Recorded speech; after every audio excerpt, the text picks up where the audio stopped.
এই দেশ আমাদের, আমরা কি চাইবো অন্য কেউ এসে আমাদের উপর মালিকত্ব ফলাক? আমরা কি চাইবো অন্য কারো গোলাম হয়ে এ দেশে থাকতে? চাইবো না।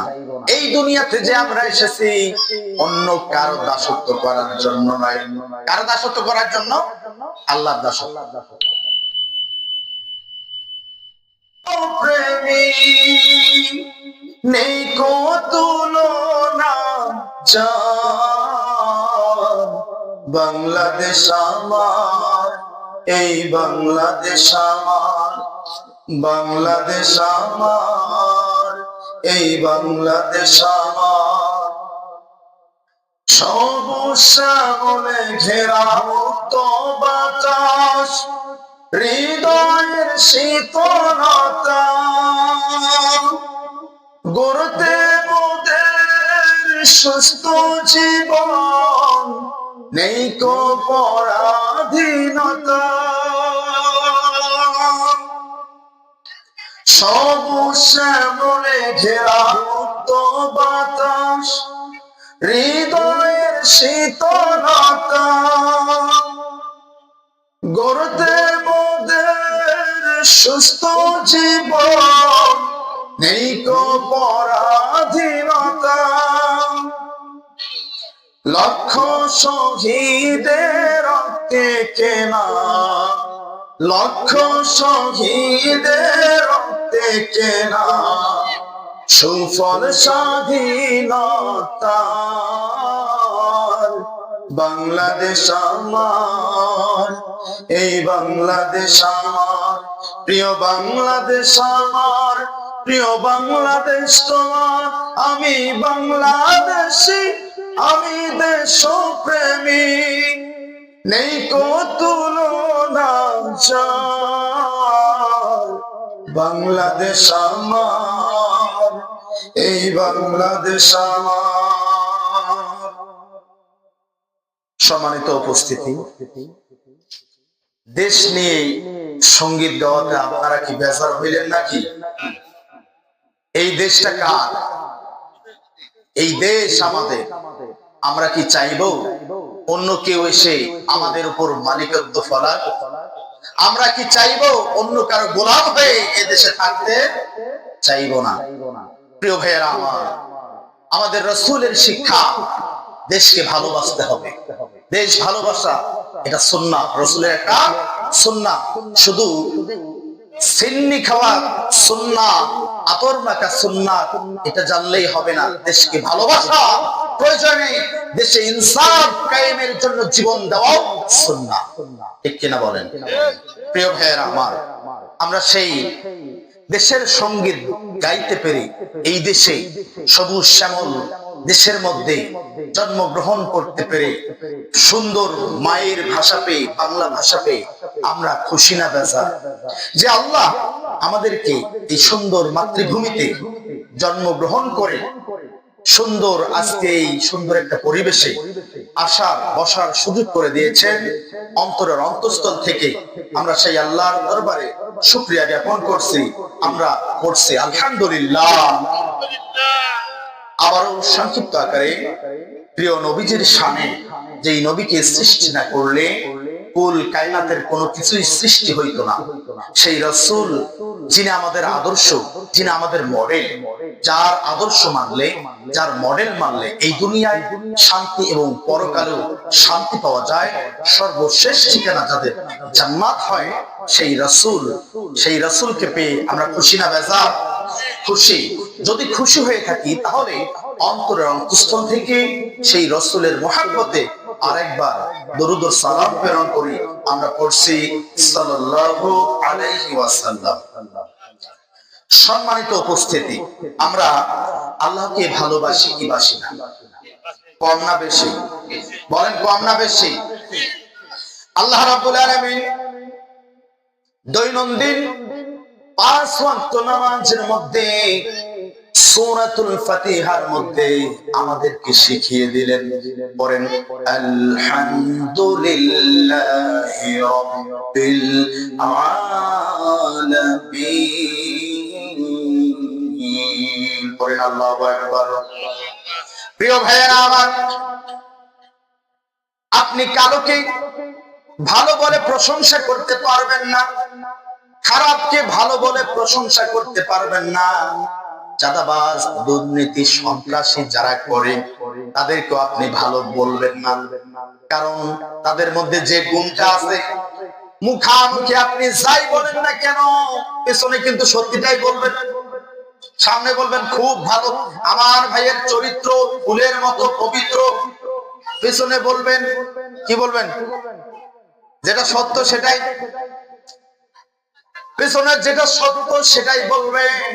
কিন্তু আল্লাহ রাব্বুল আলামিন এমন গুণে গুণান্বিত যে যা কিছু আমরা বলি না কেন, আমাদের খালিক, আমাদের মালিক, আমাদের রাজ্জাক, আমাদের রিজিক দাতা, আমাদের পালন করেনেওয়ালা, সব কিছুর মধ্যে যার গুণ বিশিষ্ট রয়েছে, সব কিছুতেই যিনি গুণান্বিত, সব কিছুতেই যিনি প্রশংসা পাওয়ার যোগ্য, সমস্ত প্রশংসা, সমস্ত গুণ একমাত্র আল্লাহ তাআলার, যিনি সারা বিশ্বের পালন করেনেওয়ালা। সমস্ত গুণ সেই আল্লাহ। আমরা যাকেই আমরা গুণান্বিত করি না কেন, সেই গুণ আল্লাহ তাকে দিয়েছেন। যেমন যদি বলি এই মোবাইলটা, এই ক্যামেরাটা, এই যে মাইকপিস, এগুলো মানুষের তৈরি, কিন্তু বলবো এটাও আল্লাহর তৈরি।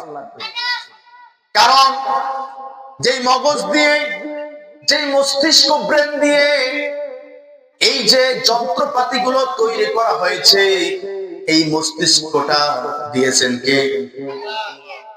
এই মস্তিষ্কটাও আল্লাহ দিয়েছেন। এবং যে প্রোডাক্ট থেকে এই জিনিসটা তৈরি করা হয়েছে, তার আগে এই জিনিসটা, এই বস্তুটা, এই যন্ত্রটা তৈরি করার আগেও এটার একটা কাঁচামাল ছিল। সেই কাঁচামালটাও যিনি তৈরি করেছেন, যিনি সৃষ্টি করেছেন, তিনি হলেন আল্লাহ। সবগুলো জোড়া তালি দিয়ে আমরা তৈরি করে বলতেছি এর স্রষ্টা আমরা, এই মোবাইল স্রষ্টা আমরা, এই চেয়ার স্রষ্টা আমরা। কিন্তু আল্লাহ যদি আমাদেরকে ইলম না দিত, জ্ঞান না দিত, আমরা কোনো কিছুই সৃষ্টি করতে পারতাম না। তাহলে সব গুণ, প্রশংসা দুনিয়ার কোন মানুষের হতে পারে না, একমাত্র প্রশংসা হবে কার? আল্লাহর প্রশংসা করতে করতে করতে করতে মনে করলাম অনেক প্রশংসা করে ফেলেছে, কিন্তু না। আল্লাহ বলেন দুনিয়ার সমস্ত নদী, সাগর, যত পানি আছে, সমস্ত পানিগুলোকে যদি কালি বানাও, আর বৃক্ষ লতা পাতা গুলোকে যদি কলম বানাও, আমি আল্লাহর প্রশংসা লিখতে লিখতে সমস্ত পানিগুলো শেষ হয়ে যাবে, সমস্ত বৃক্ষ লতাগুলো শেষ হয়ে যাবে, তবে আমি আল্লাহর মহিমা প্রশংসা লিখে শেষ করবে না। আল্লাহু আকবার। আল্লাহর প্রশংসা। প্রিয় ভাইয়েরা আমার, আল্লাহ রাব্বুল আলামিন আমাদেরকে সৃষ্টি করেছেন, এই দুনিয়ায় ছেড়ে দিয়েছেন। এই দুনিয়ায় আমরা এই দুনিয়ায় এসে কি করব, এটা আল্লাহ রাব্বুল আলামিন আমাদেরকে নির্ধারণ করে দিয়েছেন। আল্লাহ বলেন ওয়া মা খালাকাতুল জিন্না ওয়াল ইনসা ইল্লা লিয়াবুদুন। আপনারা কি শুনেছেন এই আয়াতটি? কি বলছেন? আমি মানুষ এবং জিন জাতিকে সৃষ্টি করেছি একমাত্র আমার গোলামি করার জন্য, একমাত্র আমার দাসত্ব করার জন্য। এই আয়াত থেকে আমরা এতটুকু শিক্ষা নিতে পারি না, এই দুনিয়াতে যে আমরা এসেছি অন্য কারো দাসত্ব করার জন্য নয়। কারো দাসত্ব করার জন্য? আল্লাহর দাসত্ব। একটু মনোযোগ দেবেন, কারণ কোরআনের মাহফিলে এসে, কোরআনের মঞ্চে এসে আজকে এমন একটা স্বভাব হয়েছে, ওই যে আমরা ছোটবেলায় শুনতাম মেলা হাটি যাব, হাটি বাড়ি যাব, হিন্দুদের যে হাটি বাড়ি হয়, এই হাটি বাড়ির সেম তো এখন মাহফিলের ময়দানে এসেছে। দেখবেন মাহফিলের ময়দানে কোরআন শোনার জন্য 10, 15, 20 জন থাকে, আর সবাই দেখবেন যে প্রিয় ভাইয়ার আমার, ওরা হলো কপাল পোড়া, যারা মাহফিলে নিয়োগ করে এসেছে কিন্তু বসতে পারে নাই। ওরা হলো কপাল পোড়া, যাদের নসিবে কোরআন শোনার মতো, বোঝার মতো ভাগ্য জোটে না। প্রিয় ভাইয়ার আমার, তাহলে আল্লাহ রাব্বুল আলামিন কেন আমাদেরকে দুনিয়ায় পাঠিয়েছেন? কোরআনুল কারীম আমাদেরকে বলে দেয় আল্লাহ রাব্বুল আলামিন আমাদেরকে পাঠিয়েছেন শুধুমাত্র তার দাসত্ব করার জন্য, গোলামি করার জন্য। এখন যদি আপনাদেরকে বলি, যারা সালাত আদায় করে তারা আল্লাহর কি করে? গোলামি করে। করে কি করে না বলেন? যারা যাকাত দেয়, যাকাত দেওয়া কার হুকুম? যারা কোরআন পড়ে, কোরআন পড়ে কার হুকুম? যারা রমজান মাসে রোজা করে, এই রোজা আল্লাহ রাব্বুল আলামিন ফরজ করে দিয়েছেন, এটা কার হুকুম? তাহলে রোজা করা আল্লাহর হুকুম, নামাজ পড়তে হবে আল্লাহর হুকুম, যদিও বা না পড়ি কিন্তু মানি, এটা আল্লাহর হুকুম।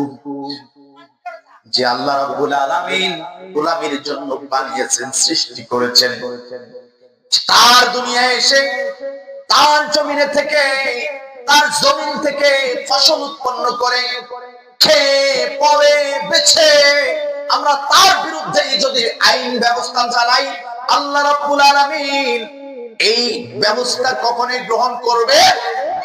কখনোই গ্রহণ করবে না। আল্লাহ রাব্বুল আলামিন আমাদেরকে সৃষ্টি করে দিয়েছেন, সৃষ্টি করে একটা নোট দিয়েছেন, গাইড দিয়েছেন, বলছেন বান্দারে তোমার জীবনের পথ এই গাইড মেনে যদি চলো, তাহলেই তুমি পরকালে সফলতা অর্জন করতে পারবা। আমরা কি হুজুরদের কাছে শুনি নাই মুমিনদের জন্য এই দুনিয়া হলো জেলখানা, কাফেরদের জন্য এই দুনিয়া হলো জান্নাত? তাহলে মুমিন কখনো এই দুনিয়ায় সুখ শান্তি খুঁজতে পারে না।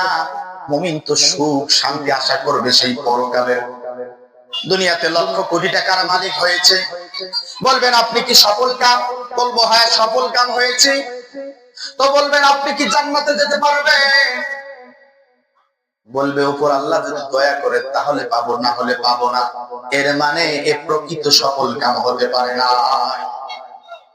প্রকৃত সফল কাম তো সেই যে জান্নাতে যেতে পারবে। আল্লাহ রাব্বুল আলামিন অনেক ওয়াদা দিয়েছেন যে এই কাজগুলো করলেই তোমরা জান্নাত যেতে পারো, এই ব্যবসা করলে জান্নাত যেতে পারো, এই কয়টা গুণ তোমাদের থাকলে তোমরা জান্নাত যেতে পারো। তাহলে যে জান্নাত যেতে পারবে সেই তো হলো প্রকৃত সফল কাম। তাহলে আমরা প্রকৃত সফল কাম হব না এই দুনিয়া নিয়েই পড়ে থাকবো? কি হব? দুনিয়া নিয়ে পড়ে থাকবো না প্রকৃত সফল কাম হব? প্রকৃত সফল কাম হতে হবে, কারণ এই দুনিয়া হলো ক্ষণস্থায়ী। এই দুনিয়া হলো ক্ষণস্থায়ী, চিরস্থায়ীর জায়গা যেখানে, সেখানে যদি আমাদেরকে অশান্তিতে থাকতে হয়, দুজকে থাকতে হয়, এর চেয়ে করুণা আর কিছুই হতে পারে না। কিয়ামতের মাঠ এমন হবে যেখানে আপনার ভাই পালিয়ে যাবে, আপনার স্ত্রী পালিয়ে যাবে, আপনার সন্তানাদি পালিয়ে যাবে, আপনার পিতা, আপনার মাতা সকলেই পালিয়ে যাবে আপনাকে দেখে, কেউ আপনার কাছে আসবে।